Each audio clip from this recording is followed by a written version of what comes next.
On July 10th, the Macomb County Prosecutor's Office announced Matthew Mollicone's sentencing guidelines: 86 months to 15 years for voluntary manslaughter, 12 to 40 years for assault with intent to murder, and 2 years for each of 3 counts of felony firearm. His crime: the brutal death of his wife, Kimberly Mollicone. The jury had delivered its verdict back in May. But for Kimberly's family, friends, and the tight-knit suburban community of Shelby Township, the sentencing was just a formality. The damage had already been done. The woman they loved was dead, shot and left to die in her own home. And the man who pulled the trigger wasn't a stranger. He was the man who'd vowed to love and protect her. This wasn't just another domestic homicide. This was a time bomb that had been ticking behind closed doors. In a neighborhood where the lawns were manicured, the neighbors waved politely, and the truth stayed buried until it exploded. The 911 call came in just after 2 a.m. on a bitter January night in 2023. The dispatcher's voice was calm, but what came through the line was chaos. Muffled screaming, followed by a man's voice shouting something incoherent. And then, "She's been shot. My wife's been shot." When deputies from the Macomb County Sheriff's Office arrived at the 2-story colonial home on Thornberry Drive, they found Kimberly Mollicone on the kitchen floor, bleeding from a gunshot wound to the chest. She was alive, but barely. Paramedics rushed her to the hospital, where she was pronounced dead less than an hour later. Matthew Mollicone was standing by the front door, shirtless and shaking, his hands covered in blood. He told police it was an accident, a fight gone wrong, a gun that went off when it shouldn't have. But there was something off, something in his tone, the details that didn't line up, the fresh bruises on Kimberly's arms, the terror frozen on her face in death. An accident wasn't going to cut it. Kimberly Marie Mollicone was 37 years old. She was a mother, a nurse, and, by all accounts, the kind of woman who brought warmth into every room she entered. Her friends described her as strong-willed, fiercely loyal, and deeply compassionate, especially when it came to her 2 children, a 12-year-old son and an 8-year-old daughter. "She had this way of making you feel seen," said her friend Alyssa Kramer. "She wasn't just nice. She was real. She showed up for people."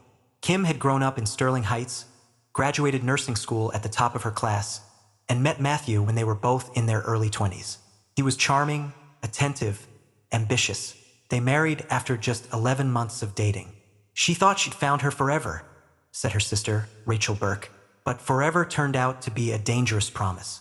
Behind the white picket fence and staged holiday photos, the Mollicones' marriage was quietly unraveling. Friends say things changed after the birth of their second child. Matthew became controlling. He started tracking her phone, checking her messages. He got angry when she stayed late at work or spent time with friends. He isolated her, Rachel said. He'd say things like, "They don't care about you like I do," or, "You're being a bad mom when you're not home." It was emotional manipulation, and eventually it turned physical. Police records later revealed 2 calls to the Mollicone residence over the years, both listed as domestic disturbance, with no arrests made. One was in 2019, the other in 2021. Kimberly had told officers it was a misunderstanding and refused to press charges. She was scared, Rachel said. He'd convinced her that if she left, she'd lose the kids, the house, everything. So she stayed, like so many women do. The story Matthew told police that night was simple. They argued, Kimberly came at him, he reached for his gun out of fear, and it accidentally went off.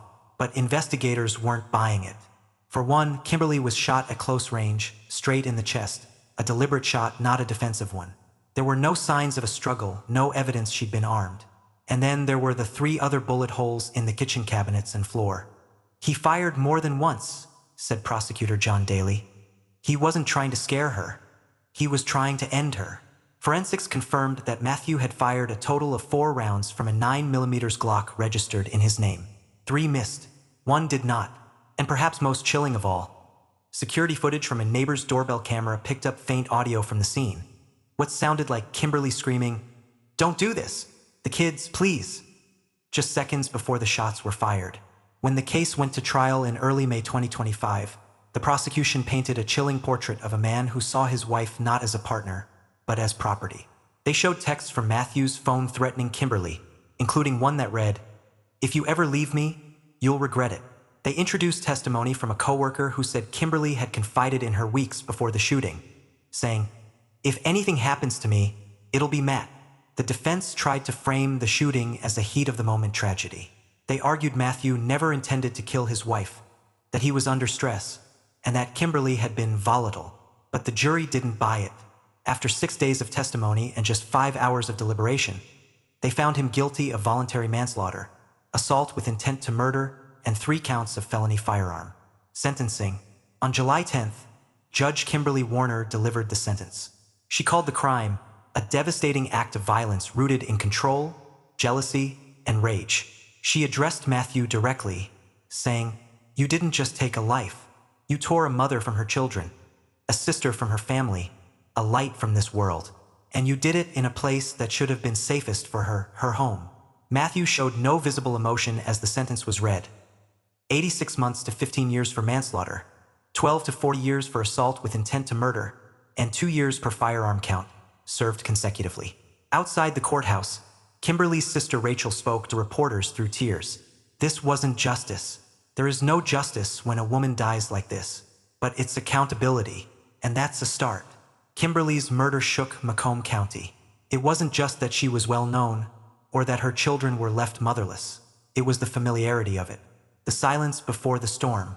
The ways neighbors wondered afterward, "Did I miss the signs? Could I have said something? Done something?" "We see domestic violence as something that happens to other people," said Detective Lisa Brennan, who led the investigation. "But it happens here in our communities behind walls that look just like ours." Kimberly's death sparked local activism, including a candlelight vigil held in Shelby Township where more than 300 people showed up to honor her life and demand change. A local nonprofit began offering free legal consultations for women in abusive relationships. A petition was started to toughen sentencing laws in domestic violence cases resulting in death. The ripple effect was undeniable. But for those closest to Kimberly, no amount of awareness could fill the void she left behind. The children. Perhaps the most haunting aftermath is the one too painful to fully articulate. The effect on Kimberly's children. They were home the night of the shooting, sleeping upstairs, woken by the sound of gunfire. According to a victim impact statement read during sentencing, the children now live with their maternal grandparents. They're in therapy. They ask about their mother. They ask why their father did it. There are no easy answers. "They lost both parents that night," Rachel said. "One to death, the other to a prison sentence. All because he couldn't let go." Statistically, the most dangerous time in an abusive relationship is when the victim tries to leave. It's a pattern domestic violence experts know all too well, and Kimberly was preparing to leave. In the weeks before her death, she had quietly met with a divorce attorney. She had started moving money into a private account. She was planning her escape. She was almost free, her friend Alyssa said, and that's what makes it even harder. He knew she was getting out, and he made sure she never would. Kimberly Molicone's story is not just about how she died. It's about who she was and how she tried to survive. It's a story about silence, fear, and control, but also about courage, love, and the small acts of resistance that come from refusing to disappear. Her friends remember her laughter. Her children remember her hugs. Her family remembers her strength. And now a county remembers her name, not just as a victim, but as a woman who mattered.